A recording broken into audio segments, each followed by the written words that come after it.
ini patriot olahraga, gigi dalam berjuang di medan laga, berbakti untuk Indonesia. Adalah kebanggaanku, di satu-satunya nafasku, demi jayanya sang merah putih, kehormatan adalah segalanya. Gemetar tulang benih di dadaku, semangat berapi membakar batinku. Tuhan adalah kekuatanku, sedia menghadapi lawanku. Kami patriot, kami patriot, kami ini patriot olahraga. Biar mata dunia memandang Indonesia, kita dahsyat dan perkasa. Biar mata dunia memandang Indonesia, kita dahsyat dan perkasa. Kami patriot.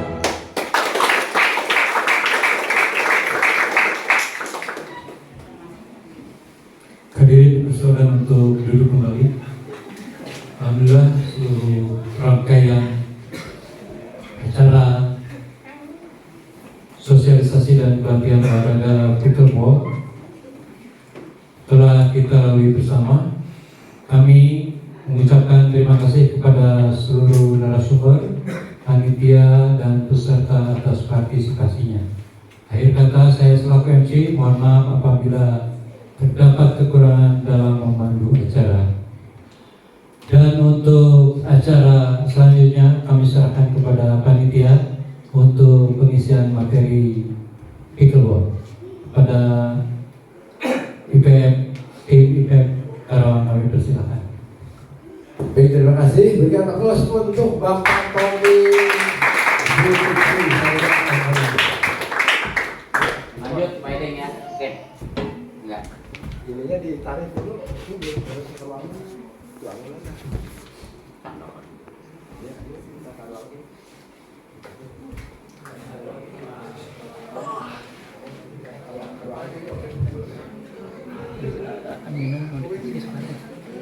Udah tuh.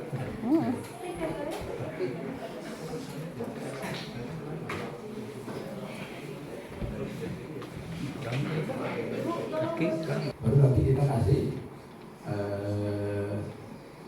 kalau yang bilang MBG mau bukan MBG. Bilang nama jualnya itu saya ambil situ. Ya dan alhamdulillah nasi itu. Karena terlalu banyak itu jadi yang begitu.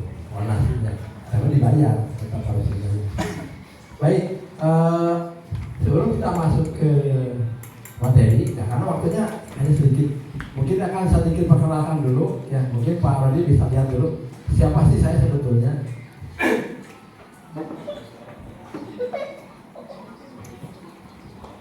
Nah, ini nama saya, jadi kelahirannya saya berapa tahun berarti usia saya.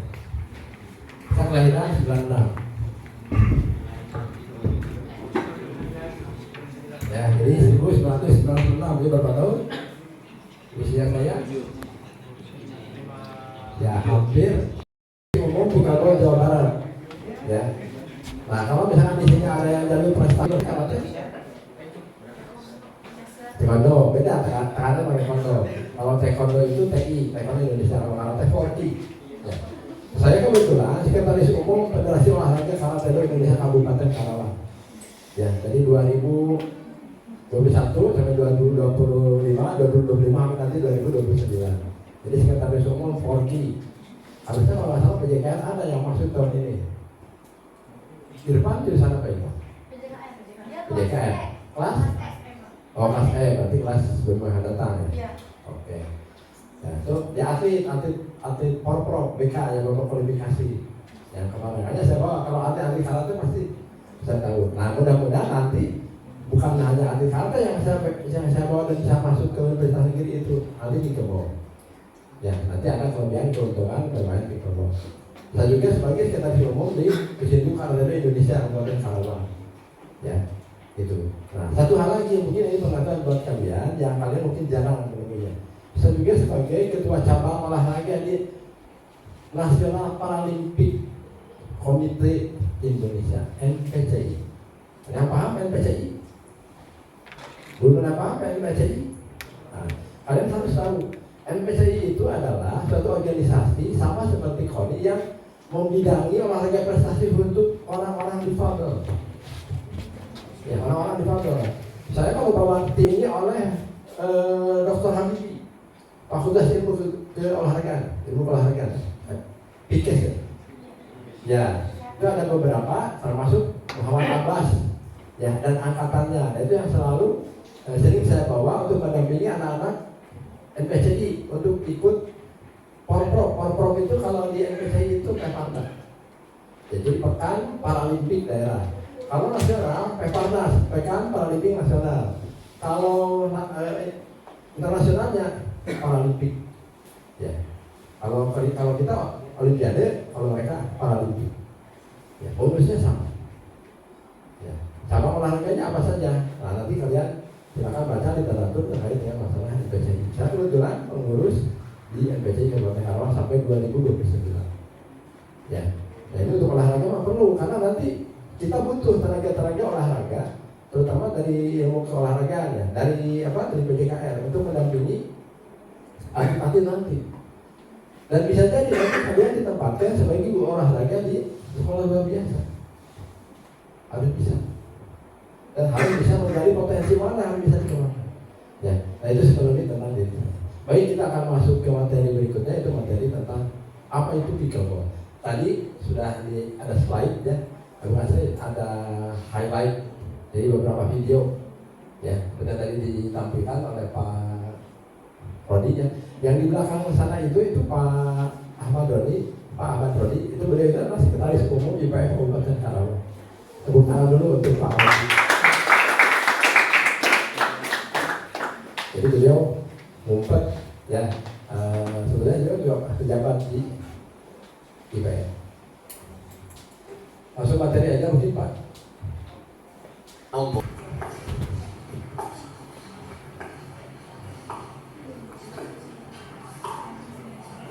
he had. Oke ya, cukup. Ya, materi kita terbatas. Langsung kita ke materi. Skip aja Pak. Masuk ke materi, kita akan bicara tentang sejarah. Sambil nanti slide jalan, mungkin kalau misalnya kita mengikuti slide itu sudah ada 51 slide ya.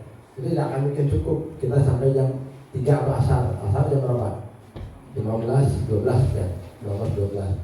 Nah, biar nanti kita tidak terlalu buang waktu, jadi mungkin nanti saya sambil jalan saja, tidak harus tekstual. Mengenal olahraga pickleball. Ya, jadi kita menyebutnya tuh pickleball. Nah, apa perbedaannya dengan padel? Nanti kita bahas. Ya, padel itu adalah salah satu alat kalau dalam olahraga pickleball. Next. Nah, jadi olahraga pickleball itu adalah ditemukan pada tahun 1965 di Bainbridge, ya, oleh Joel Peter Bilbel dan Bonnie McCullough di Pulau Bainbridge dekat Seattle, Washington. Jadi ini olahraga asal Amerika. Biasanya kalau olahraga asal negara-negara besar itu akan cepat bunyi, akan cepat naik. Buktinya nanti di 2028 akan masuk ke eksebisi Olimpiade. Ya, kenapa Olimpiade ada di Los Angeles. Nah, ini kesempatan. Oleh karena itu, pickleball ini adalah peluang bagi kalian. Ya. Nah, kemudian olahraga pickleball ini merupakan gabungan. Kalian bisa lihat tadi ya. Lapangannya itu sebesar lapangan bulu tangkis, tidak ada bedanya. Luas, lebar, panjang sama. Yang membedakan adalah tinggi net dan garis set yang beda. Nah, kemudian sistem permainannya tidak beda jauh seperti tenis lapang. Ada pemain tenis ini? Tenis lapang? Ya, tidak ada. Alatnya seperti tenis meja. Yang disebut dengan paddle. Ya, itu seperti bat. Ada pemain tenis meja di sini? Ahli tenis meja? Ya, nanti belajar ya. Kalau jurusan olahraga mah harus bisa semua. Kata King tadi. Jurusan apa? PJKR dari mana? Unsika. Main tenis meja nggak bisa. Sip saja nggak bisa. Parameter ukur saya kalau misalkan saya cek itu dia ahli atau tidak, pakai bat apa? Kalau misalkan dia udah pakai level bednya tinggi, dia udah pemain profesional. Kalau di badminton pakai raket apa? Dia saja tidak paham, apalagi dia permainan. Pasti juga kali air 108.000 Pak. Oh tidak, pemain udah kaliber. Kalau misalkan Yonex seri apa? Yonex itu banyak, mungkin ada 200 level ya. Jadi mulai Yonex yang 50.000 sampai Yonex yang sampai 6 juta untuk merek Yonex. Nah, bedanya juga untuk di tenis juga sama. Nah, olahraga ini, olahraga pickleball itu gabungan. Lapangannya persis lapangan bulu tangkis, mainnya persis seperti lapangan tenis lapang, alatnya menggunakan seperti tenis meja. Ya. Kenapa dibilang isi? Gampang. Kita praktekkan. Ya. Lanjut Pak. Permainannya sama seperti bulu tangkis, tenis lalu tenis meja. Bisa single, bisa double. Jadi mau main double, mau main single. Nah perbedaannya dengan bulu tangkis, kalau di bulu tangkis itu single sama double, ukurannya beda. Kalau double itu lebar. Ya, tapi kalau misalkan di pickleball sama. Jadi sampai saat ini belum ada perubahan untuk single atau double. Jadi garis tepinya sama. Jadi 6x10 panjang 1340. Ya, kalau badminton pada saat set itu kita pakai garis dalam untuk yang single. Lanjut Pak. Nah yang membedakannya nanti mungkin kita bisa lihat pada saat ada di slide gambar ya. Jadi kalau misalkan di badminton itu setelah garis batas itu daerah out. Ya, tapi kalau di pickleball itu namanya daerah non volley, area non volley atau kitchen. Jadi kitchen itu hukumnya haram diinjak apabila menerima bola voli. Bola voli tahu? Bola voli yang tanpa pantulan, bola lambung ya. Hanya ada istilah tendangan voli. Tendangan voli itu tendangan yang tanpa sentuhan dulu, maksud tendangan voli. Jadi seperti itu. Nah jadi non volley zone atau area kitchen, area yang tidak boleh menyentuh bola langsung di voli, langsung tanpa pantulan. Itu tidak boleh. Jadi batas yang kemudian serve pun kalau misalkan menyentuh ke daerah itu dianggap kedua pol. Ya sama seperti badminton. Badminton juga jatuh di dalam kotak itu nggak masuk, out nggak masuk. Nah kalau di pickleball sama tidak masuk, ya pol. Lanjut Pak. Nah seperti saya sampaikan tadi, jargonnya adalah easy and fun, mudah dan menyenangkan. Ya. Nah kemudian kalau misalkan kita masuk ke sejarah pickleball itu dibawa ke Indonesia itu oleh Mr. Jeff Van der Hulst. Ini berkebangsaan Inggris, keturunan Belanda, yang datang ke Indonesia pada tanggal 14 April 2019. Datangnya ke mana? Ke Fakultas Ilmu Keolahragaan Universitas Negeri Jakarta UNJ. Ya, jadi 14 April 2019, berarti hampir berapa tahun yang lalu? 6 tahun yang lalu, 7 tahun yang lalu. Ya, jadi di Indonesia itu sudah lumayan lama. Cuma karena 2020 COVID, makanya tertahan karena ada COVID. Ya, nah ke Blok M pun ya, baru masuk di tahun 2021. Next Pak. Awalnya organisasinya itu bukan IPF, Indonesia Pickleball Federation. Awalnya adalah Persatuan Pickleball Indonesia. Tapi pada saat kita mau minta akte pendirian itu tidak boleh oleh Kemenkumham karena beranonim dengan PPI. Ya kan banyak PPI, banyaklah ada ormas-ormas yang dilarang. Oleh karena itu nama-nama yang bersinggungan dengan itu tidak diizinkan. Akhirnya terbentuklah yang disetujui yaitu dengan nama Indonesia Pickleball Federation. Kalau di tingkat pusat namanya PB, pengurus besar. Jadi istilahnya bukan pengurus besar tapi pengurus besar. Kalau di provinsi, pengurus provinsi IPF. Di kabupaten atau kota disebutnya pengurus kabupaten atau pengurus kota. Pengkap atau Pengkop. Ya, beda. Saya di Forki ya, itu Pengcap. Jadi pengurus cabang Forki. Kalau di Pickleball Pengkap. Jadi Pengkap pengurus Kabupaten IPF Karawang. Ya. Nah, untuk di Indonesia, alhamdulillah sudah 34 provinsi. Ada yang tahu di Indonesia ada berapa provinsi sekarang? Yakin ya, Bapak? 38. Ya. Jadi yang apa? Terakhir saya tahu itu 38. Ya, jadi 38. Nah, 34 sudah ada pengurus IPF. Artinya ini sudah tersebar hampir merata. Hanya tinggal 4 kabupaten lagi yang 4 provinsi lagi yang belum. Yang belum itu kalau nggak salah Papua Pegunungan. Ya, itu masih belum. Papua Pegunungan, kemudian Papua Melayu itu yang belum. Jadi ada 4, ya, itu yang di daerah timur. Yang lainnya sudah. Kemudian pada tanggal 31 Maret dan 1 April 2026, saya mengikuti Munas di Jakarta dengan pemilihan ketua baru. Nah itu yang hadir 29 dari 34. Ya, karena yang belum itu daerah. Nah jadi seperti itu. Next Pak. Nah kemudian IPF di Indonesia pada saat datang ke sana, datang ke Indonesia itu, Mr. Jeff itu datang menemui di WNJ-nya itu Bapak Asusilo atau dikenal dengan Cak Asus yang pada periode kemarin beliau menjabat sebagai Sekjen, Sekretaris Jenderal. Jadi kalau di pusat di PB namanya Sekretaris Jenderal. Kalau di provinsi kabupaten namanya Sekretaris Umum. Jadi level saya walaupun Jawa Barat bukan Sekjen tapi level Sekretaris Umum. Jenderal lain beliau adalah Pak Susilo itu adalah dosennya Pak Ruslan Abdul Ghani. Makanya menunjuk Pak Ruslan Abdul Ghani sebagai dosen pembimbing di sini untuk menjadi dosen, untuk menjadi pembina untuk Pickleball di sini. Ya, jadi awalnya itu seperti itu. Kenapa bisa ke sini itu karena ya saya sebagai ketua minta bantuan sama Pak Ruslan, saya Pak Ruslan menghubungkannya dengan Cak Asus. Ya, jadi kami dipertemukan dengan King. Nah, jadi seperti itu. Dan alhamdulillah kalau misalnya sekarang kalian mau tanya legal formal IPF bagaimana?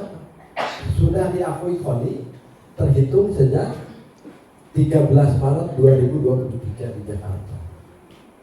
Kemudian juga sudah masuk di KONI Jawa Barat. Bagaimana dengan Karawang?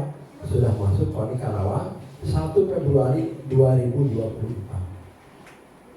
Nah, bahkan nanti di tahun ini pada tahun 2024 itu kemarin ada eksebisi PON di Aceh Sumut.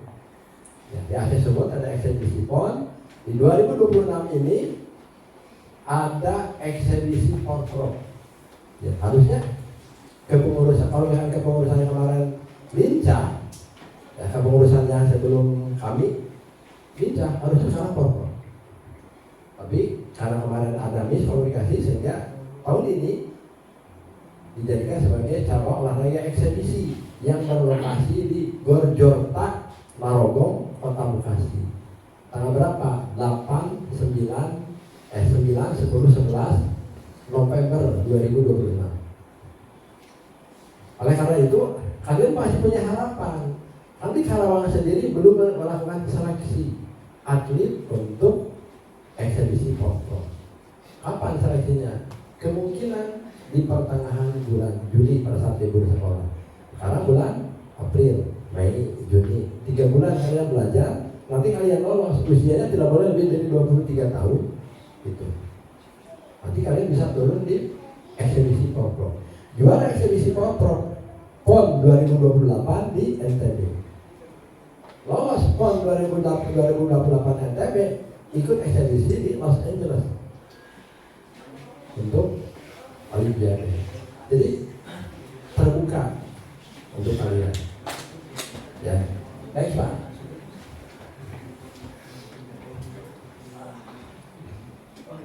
Nah, perkembangannya di Karawang, ya, di perkembangan di Karawang itu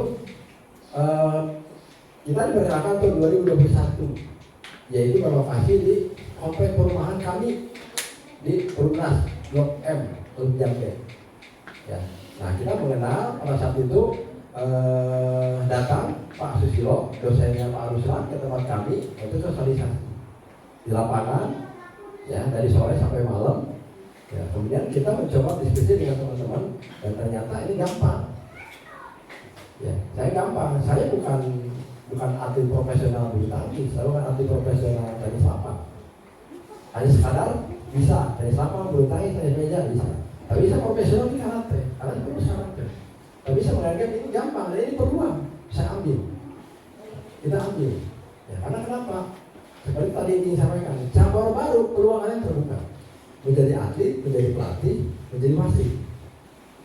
Ya, belum ada saya ingat. Kalau kalian sekarang mau jadi wasit Jawa Barat, wasit Jawa Barat saja di Forky. Minimal kalian dan 2, sabuk hitam dan 2. Mau jadi dan 2 itu minimal 8 tahun. Ya, seperti itu. Wasit nasional minimal dan 4. Mau jadi penyandang dan 4 itu minimal 12 tahun. Tapi ini kesempatan.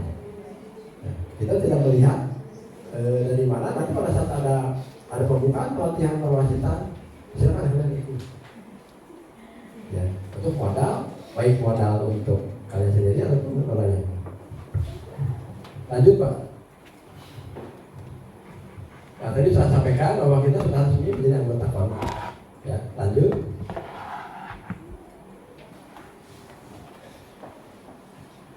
Lanjut. Nah, sekarang bicara manfaat. Manfaat olahraga apapun sama. Manfaat olahraga pun sama. Saya sebagai praktisi olahraga, ya, saya banyak berkenalan dengan orang lain itu di olahraga. Ya, bukan dari profesi yang lain, tadi olahraga. Bahkan saya bekerja di suatu perusahaan, saya itu dari olahraga. Saya SPD, tapi saya alhamdulillah pengalaman saya sebagai HR manager di perusahaan asing. Dari mana rumusnya SPD bisa menjadi HRD di perusahaan asing? Saya di Ceres Meiji pertama, sekarang Meiji Food Industry di KIC. Dari mulai bangun pabrik dari 2001, ya sampai bekerja sampai 2018, 2019 sampai Juli. Sekarang namanya Meiji Food Industry, perusahaan Jepang. Dari mana rumusnya SPD bisa jadi HR? Secara korelasi tidak, tapi karena itu tadi, karena saya terbentuk oleh jiwa olahraga, disiplin olahraga, sehingga semuanya ke bawah. Makanya tadi kan disampaikan sama Pak Budiwanto. Pak Budiwanto juga tidak hanya didukung oleh disiplin ilmu yang dia miliki, tetapi oleh pengalaman organisasi. Ya, kalau misalkan kalian sekarang ada yang kuliahnya sudah 6 tahun, 5 tahun, tanpa ada kegiatan di kampus, tidak aktif organisasi, tidak pernah jadi atlet, malu.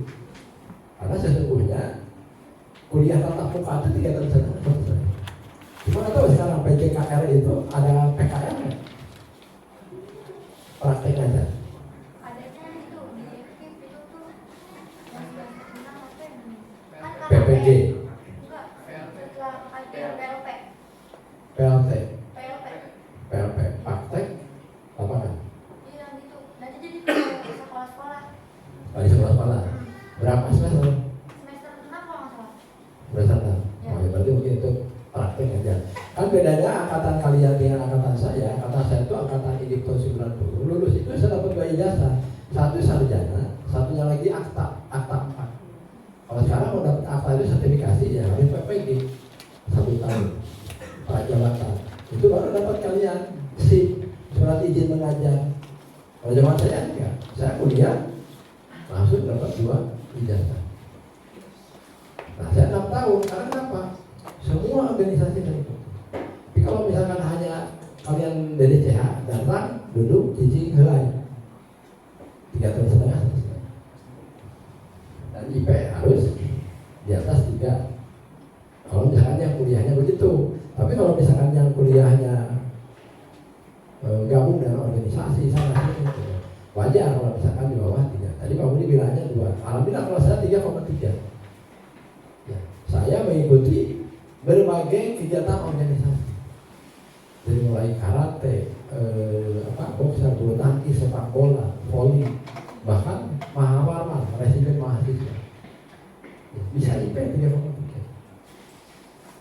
Cuma itu saya mungkin tidak dikodratkan untuk ngajar. Makanya saya juga dipanggil sebagai guru murtad. Atau tidak sesuai dengan gelar saya, bukan saja pendidikan. Jadi seperti itu. Next Pak. Nah sekarang manfaat pickleball, ya tidak beda jauh lah sama sebenarnya. Cuma yang akan saya bedakan di sini itu sekarang, kenapa harus main pickleball? Lanjut Pak. Lebih hemat. Kita ambil perbandingan. Ya, satu bola pickleball, satu shuttlecock. Ya. Perbandingannya satu bola pickleball itu hampir berbanding dengan satu slot. Dia pakainya raket padel. Raket padel sekarang sewa lapang investasi untuk bikin lapangan padel itu 1,2 M. Bikin lapangan pickleball 1,2 M ya. Tidak harus sampai 100 juta. Karena kalian di rumah ada lapangan badminton bisa main pickleball. Turunkan aja netnya. Nanti kita akan ketahuan berapa tingginya net. Kalau bulu tangkis berapa tingginya? Ayo yang kuliah 155. Ya. Kalau tenis lapang berapa tingginya? Tinggi lapang, net. Tenis lapang. nanti ada di ujian. 1,4. Ya. Pickleball 86,3. 86,3. Turunkan aja netnya. Oh harus net pickleball, nggak usah, net badminton aja turunkan. Kalaupun misalnya tidak ada, zaman dulu zaman saya lagi di kampung gitu, samping buntut jadi masalah jadi net. Samping kain yang biasa dipakai sama ibu-ibu melahirkan ya, gendong anak gitu, kebakar terus jadi net. Dulu badminton begitu, saya ngalamin dulu tahun 80-an. Ya. Nah sekarang pickleball, net badminton aja turunkan. Badminton, nah kalau misalkan hujan, itu kayaknya kalau di alam terbuka ya, gitu. Koknya hancur. Kalau ini coba kalau hujan, hancur nggak? Tidak. Ya. Dan ini kalau misalkan tidak dipek-pek, atau dipek-pek, dipukul keras, ya, digeprek, gitu, nggak akan mungkin pecah. Tapi kalau kok hancur. Sekali main satu kok, saya pengalaman main. Saya kontra sama Pak Nasim, itu awalnya dari pemain bulu tangkis. Pak Nasim pemain Toyota, saya pemain Ceres, ya Ceres coklat ya. Gitu. Nah, sering ketemu di turnamen keisi antar perusahaan. Nah, jadi kalau misalkan main badminton, latihan bareng, satu kali main itu tidak main kurang dari 6 satu. 6 aja, cuma 10.000 dulu, 6 kali 10 berapa? 60.000. Kalau ini pickleball 50.000, bisa 2 minggu, bisa 1 bulan. Makanya ini lebih hemat. Ya, next Pak. Nah ini perbandingan. Mungkin kalau dari ini tidak terlalu beda jauh ya. Nah ini kalian kan bisa mengenal ya. Ini yang atas itu namanya pedal. Pedal itu alat untuk pickleball. Ini seperti itu. Yang bawah ini ada raket. Kemudian di bawah juga ada tenis raket, kemudian ada padel raket. Ya. Nah, cuma yang di atas aja, nah yang di atas itu namanya pedal. Ya, namanya pedal. Nah, pedal juga nanti kalian akan mencoba nanti pada saat di lapangan akan kebagian bagaimana cara merasakan dan bagaimana cara mainnya seperti itu. Nah, jadi perbandingannya sama.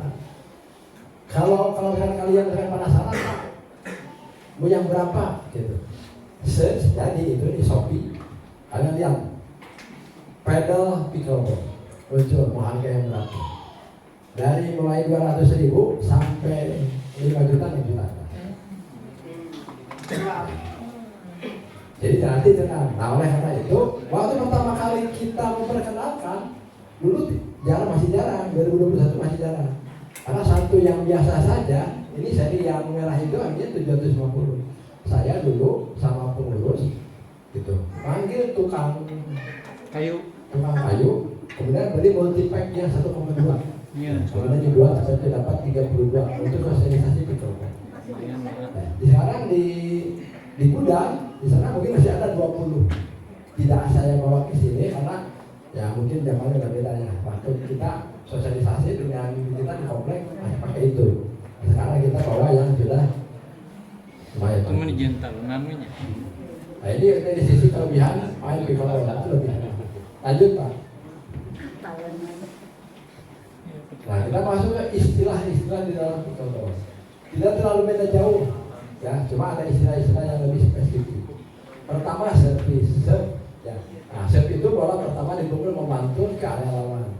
Ya, jadi sama seperti tenis meja. Kalau tenis meja, pantulan pertama itu dari meja kita. Tapi ini sama seperti tenis lapangan. Makanya dari samping tadi gabungan antara tenis lapangan, tenis meja dan bulu tangkis. Ya. Jadi serve-nya pantul. Yang bedanya kalau tenis lapangan boleh serve overhead. Ya, kalau ini tidak boleh, harus di bawah pinggang. Jadi serve-nya harus di bawah pinggang. Tidak boleh di pinggang. Harus di bawah pinggang. Itu yang membedakan antara serve, ya, antara pickleball dengan tenis lapangan. Ya, ini untuk serve. Ini namanya serve. 2, ding. Bola dimainkan pendek, memantul di area kitchen. Ya, mungkin nanti kita prakteknya ding itu seperti apa. Kalau misalnya kalian yang burung busuk atau nasional, burung busuk itu gergetan gitu, pasti mainnya tuh itu juga bagus. Tapi main yang profesional, nanti kalian lihat yang tadi profesional gitu. Banyak main bola main di depan kitchen area. Pelan. Yang kan saya bilang gitu, isi dan fun. Nyantai aja, relax. Tapi itu bukan hal yang gampang. Cara melatih harus pakai perasaan. Ya. Dan ingat, tidak boleh menyentuh daerah kitchen. Kalau misalkan kita ada bola voli. Ya. Mungkin kalau kita belum bisa merasakan praktek gitu, ya kelihatan lucunya di mana, funnya di mana. Seperti itu. Kemudian yang kedua ada long ding. Long ding itu kalau di badminton itu drop shot. Jauh dioper ke depan itu, ke area depan. Nah ini juga sama, dari jauh mau ke area kitchen. Itu sebenarnya long ding. Bisa deh. Kemudian ada atlet Temennya sih. bola dikirim ke area permainan lapangan melalui pinggirnya. Buset. Kalau kalian pernah sekarang aturan yang terbaru di tenis meja, ya, ini net, Udah pi.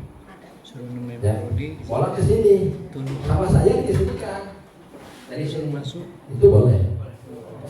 Tapi Tenis meja boleh. Ini pun sama. Itulah isinya atlet. Ya, saya atau namanya tuh etik atlet. Kalau saya pakai namanya ada atlet aja lah. Karena saudara saya juga atlet. Jadi di sini bola ke sini, nggak usah balik ke sini, sini aja. Oh, asal nyentuh. Oh, sama seperti di tenis meja. Ya. Nah, kemudian bola dipukul dengan cara volley, dengan kayak kata apa menyentuh arah kita. Bola dipukul dengan volley itu ingat, kurang di depan ini garis pukul. Nah itu disebut dengan early. Ingat, perasaan bola volley tidak boleh menyentuh area kita. Kalau kita, ya. Nah nanti mungkin pada saat nanti kita akan lihat bagaimana keseruan dari main pickleball. Lanjut Pak. Nah ini aturan dasar dalam permainan pickleball ya, permainan dapat dilakukan secara tunggal ataupun single atau ganda. Tidak memukul bola di luar batas lapangan. Ada garis lapangan, garis tepi ya. Sama seperti di voli, makanya kalau di garis voli kan sudah ada setrik lanjutan ya. Nah itu tidak boleh keluar dari itu. Boleh ke belakang, mundur, mau 1000 meter pun jadi masalah, asal lurus. Tapi kalau misalnya geser sedikit itu tidak boleh. Itu sudah ball. Nah jadi bersama seperti ini. Tidak memukul bola di luar batas lapangan. Bola harus servis dengan tangan di bawah garis pinggang. Jadi seperti sampingan tadi, tidak boleh. Mukul itu seperti ini, harus di bawah. Ya untung dong kalau misalkan yang orangnya tinggi, kan pinggangnya tinggi. Ya, namanya juga permainan. Ya, namanya permainan itu. Sedapat mungkin orang yang tinggi, sedapat mungkin orang yang kecil. Toh bulu tangkis juga tidak boleh set di atas pinggang. Tapi yang juaranya orang-orang yang kecil juga masih bisa juara. Artinya kesempatan itu masih bisa. dikalahkan. Setelah serve, bola harus memantul sekali di sisi lawan sebelum kembali ke sisi Anda untuk diservis lagi. Ini dikenal juga sebagai aturan dua pantulan. Nah, jadi ada istilah dua pantulan. Jadi bola pantulan ketiga itu boleh Indonesia. volley. Contoh misalnya, saya serve satu. Pantulan dari parasit ke saya harus mantul dulu, tidak boleh volley. Karena kalau di tenis boleh. Saya serve langsung aja maju ke depan. Pas begitu dia ini langsung pop aja. Nah, di sini nggak boleh. Di pikir boleh nggak boleh. Jadi saya serve, dia balikin lagi harus mantul dulu. Kalau misalnya langsung di volley itu pop. Jadi kalau Anda begitu serve, ya serve kedua jangan maju dulu. Karena kalau misalnya maju dulu kita pasti susah, karena harus mantul dulu. Nah, makanya nanti strategi pelatih pada saat pengembalian serve usahakan ke belakang. Kemudian jangan ke depan. Kalau ke depan nanti ada kesempatan dia nyerang di depan. Tapi kalau pengembaliannya ke belakang, dia nggak mungkin maju karena harus mantul. Nah, itu kejadian dari seorang pelatih. Makanya harus dipelajari bagaimana aturan mainnya, bagaimana cara mencari poin. Nah, jadi seperti itu. Ini dua. Jadi ada istilah bola tidak boleh di luar batas papan, kemudian tidak boleh di atas pinggang, kemudian juga tidak boleh dua pantulan, satu pantulan, harus dua pantulan. Lanjut Pak. Kemudian setelah bola dua kali memantul, pemain boleh melakukan bola pukulan volley seperti tadi ya. Kemudian bola tidak boleh menyentuh zona volley saat melakukan servis. Jadi kalau misalkan masuk zona non volley itu tidak nyampe. Kalau misalkan bulu tangkis, nggak nyampe, out berarti kan. Nah ini pun sama. Ini tidak masuk. Ya, kalau menyentuh ada non volley. Kemudian bola tidak permainan berakhir pada 11, 15 atau 21 poin. Biasanya permainan berakhir pada 11 poin, tetapi 15 dan 21 juga umum sebagai titik akhir permainan. Jadi ini scoring. Scoringnya berapa? 15. Kalau 15 tidak berarti two winning set, tapi hanya single winning set 15. Hitungan 8 pindah 4. Ini hanya sampai 8. Cuma kalau yang 11 biasanya hitungannya non rally, jadi pindah bola.